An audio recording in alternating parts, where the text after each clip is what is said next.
So, you want to get into short-term rentals? Well, in this video, I'm going to tell you everything you need to know about analyzing short-term rentals.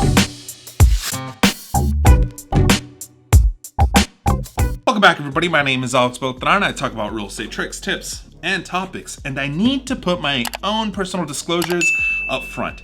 I love Airbnb and VRBO. They have changed the game when it comes to hotel alternatives. I love staying at short-term rentals. They're the best. Amazing locations, amazing architecture, amazing prices, except when Airbnb decides to slip in those hidden fees, those $300 cleaning fees. But I would absolutely, positively hate owning and operating a short-term rental. You see, as a professional real estate advisor, keep in mind not your personal advisor, please seek professional guidance from a local real estate professional for any specific questions. As sort of a blanket statement, if hospitality is not your life, if you think you can go at this alone, or if you are a beginning real estate investor, then short-term rentals may not be for you. Just because now you can sign up as a short-term rental operator with the same ease as becoming an Uber driver does not mean it's easy. Apart from the business aspect, it's also counter to all the benefits that real estate has to offer. I mean, I don't know about you, but I want more money, less problems. Short-term rentals are for people that want to dedicate their lives to hospitality and or have a real estate portfolio or some type of investment portfolio that provides them with passive income. Because if you're relying solely on short-term rentals to keep you afloat, then call yourself the Titanic, because you are going to sink. Which is actually my very first suggestion. Have a way of making money that is not your earned income. I'm going to repeat that one more time. Have a consistent way of making money that is not your earned income before you attempt to get started in short-term rentals, because you're at the mercy of a very fragile situation. If you lose your job, can't work, can't book enough days, have a large repair bill, or if the city decides to simply change their ordinances, you can potentially lose everything. Short-term rentals are like vitamins. They are meant to supplement good investment behavior. They are not meant to be your main course. I know that there are a lot of people pushing short-term rentals like they are the shortcut to the major leagues. They are not. And to be completely clear, I'm talking about properties that are purchased to become dedicated short-term rentals. Now, if you are a person that is renting out a spare bedroom, or you rent out your home while you're abroad on work or whatever the case may be, then this is a different conversation altogether. However, you would still benefit a lot from learning how to analyze short-term rentals. And look, I understand that I may have disqualified a lot of people right now, but I'd rather you be angry at a YouTube video than lose your hard-earned money. I promise you, you're gonna thank me in the long run. I have several other videos that talk about long-term real estate investment, which is something that can be easily achieved by beginning real estate investors. And look, to be clear, I'm not telling you to disqualify short-term rentals as an option. Short-term rentals are the future of real estate, but as of right now, it's simply not for everybody. Wow. All right, you're still here. Congratulations. You're clearly dedicated to not listening to anything I just said. Let's proceed. Let's talk about everything you need to know about learning how to analyze short-term rentals. For the record, this is going to be a long one. The first thing you need to do is figure out your revenue by figuring out your estimated monthly income. Basically, you're going to rip a page directly out of the hotel industry's playbook. If all this sounds completely foreign to you, don't worry, I'm going to break it down later on in the video. You also have to understand rental seasons to be able to create a long-term game plan for your short-term rental. And this can vary depending on location. Anything from weather pattern to different types of events can influence your property's rental season. It is up to you to do this research. We also can't forget the cost of the property and everything that goes along with owning and operating this particular property. You have to consider the down payment, the financing, the closing costs, short-term rental insurance, taxes, permits, maintenance costs, furnishing costs, cleaning costs, repair costs, management fees, miscellaneous operating costs, such as programs that you may need to pay for to have up-to-date pricing information, splits with partner companies, be it Airbnb or VRBO or whatever your poison of choice is. All of this needs to be broken down into daily rates because short-term rentals have variable incomes, and all of this needs to be managed on a daily basis instead of the much easier, more profitable older brother long-term rentals, which do provide a consistent rent amount every single month. Man, are you sure you want to get into the short-term rental game? You're a much better person than I am, that's for sure. All right, plowing ahead. How do you find occupancy rate? There are 3 options. The first is to work with a real estate agent or a management company that can give you these numbers. The second is AirDNA or Mashvisor, which break everything down the easiest and give you all of the important stats for a fee. It's literally going to do all the hard work for you. It's almost not fair. Now, I don't have a vested interest in either one of these companies. There are real estate agents in my office that do specialize in short-term rentals. They prefer AirDNA, so do with that information what you want. I will go ahead and link both of the companies in the description down below. And the third and the least efficient, but it is free, is to look at the occupancy calendar on both Airbnb and VRBO and follow this equation. Occupancy rate times calendar days times average daily rate equals estimated monthly income. Occupancy rate is the number of occupied rooms or properties during a certain time period. You get that by the number of booked rooms or properties divided by the total number of rooms or properties, and it'll give you a percentage. And then you have calendar days, which, I mean, come on. It's just the number of days in a given month. And last but not least, the average daily rate. The average daily rate is measured of total revenue generated by all occupied rooms or properties divided by the total number of rooms or properties in a given time period. These numbers will change depending on your market, season, etc. I mean, you can see why paying for a program such as AirDNA or Mashvisor is just going to take the headache out of everything. Now, before we talk about expenses, let's quickly talk about something that could be potentially monetized, which are the cleaning fees. And it's actually one of the things that I really hate about Airbnb. As an operator, you can profit off of the cleaning fee. Let's just say you find someone that can clean the entire house for $90, but on Airbnb, you charge $150. You just pocket the difference. When I see exorbitant cleaning fees, I get heated. Now, look, I know it's not illegal to charge these fees, but are you really gonna slip in all these hidden fees?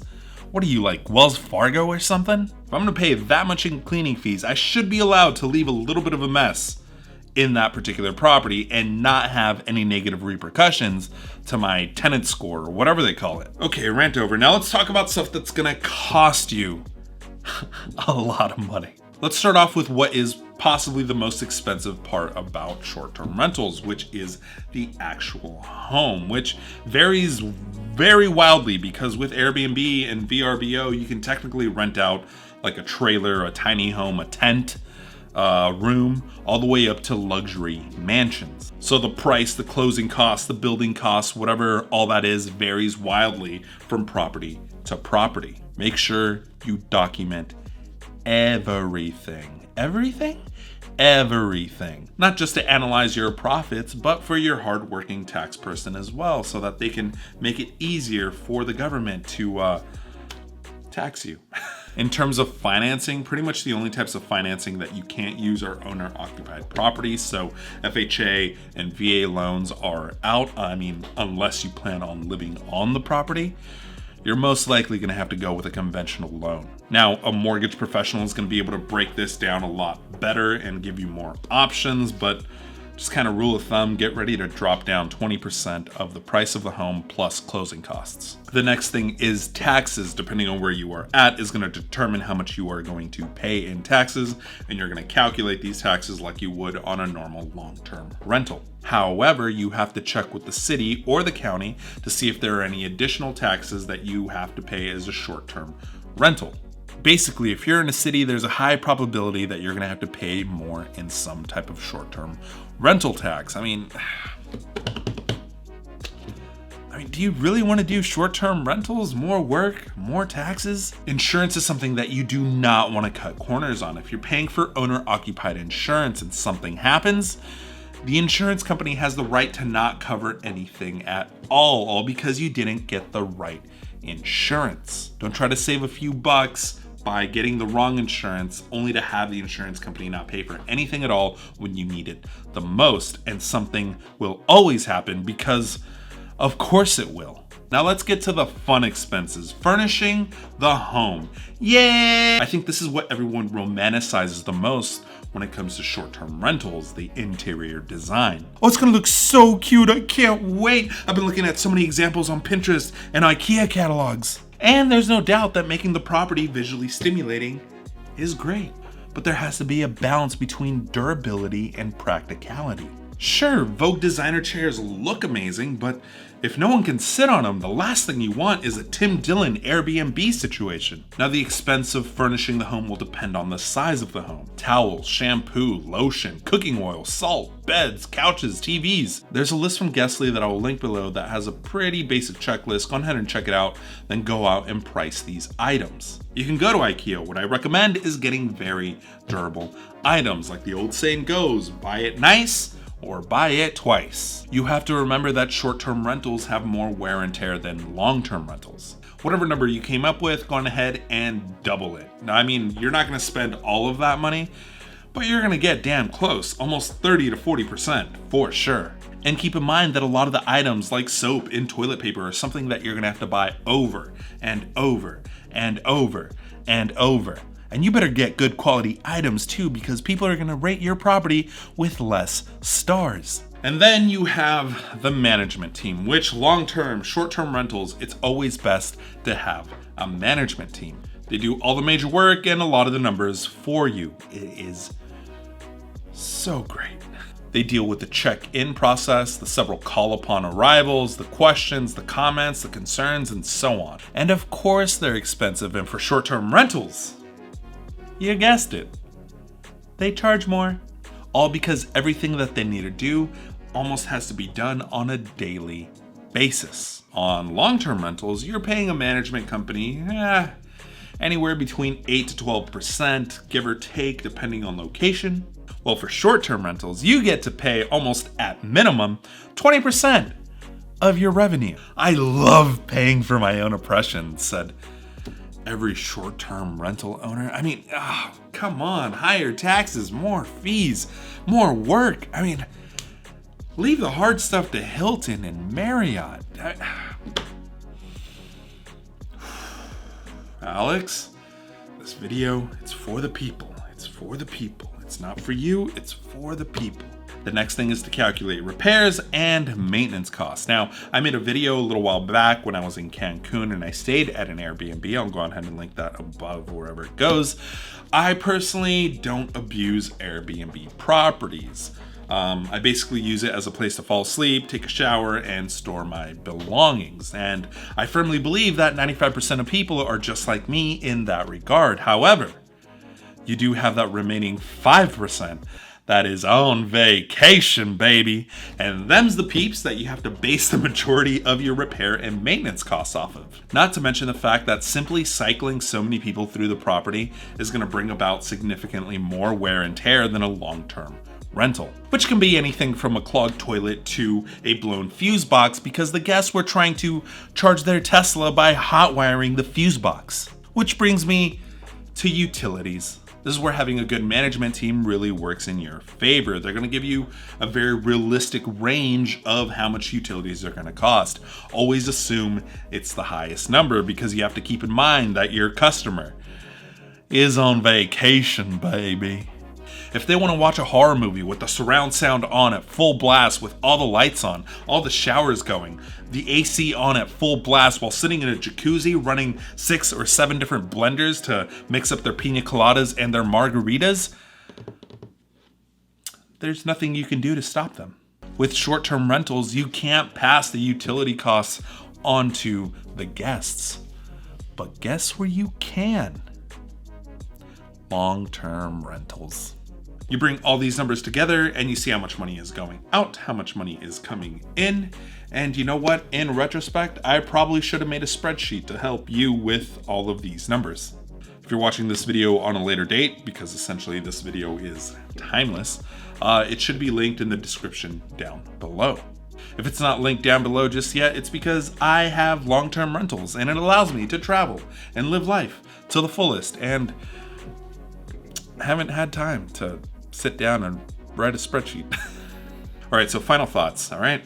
There is a lot of money to be made in short-term rentals. There really is. And like I mentioned earlier, short-term rentals are the future of real estate. My problem with short-term rentals is that it's against my philosophy, which is the person with the lowest overhead and highest flexibility wins. See, I like to set things up and then forget them. I don't want to be bogged down by an old project. And I'm not kidding when I say that hospitality is a lifestyle. You have to love it. I used to work at a luxury hotel in Beverly Hills called Mr. C's from the Cipriani restaurant family. You can always clearly see who was there for the paycheck and who was there because they loved hospitality. I was there because of the paycheck. If the front desk told everyone that we have a VIP in room 918, I didn't care. I mean, to me, the VIP concept is dumb. However, to the people that love hospitality, it was like church bells: cater to their needs, cater to their needs, cater to their needs.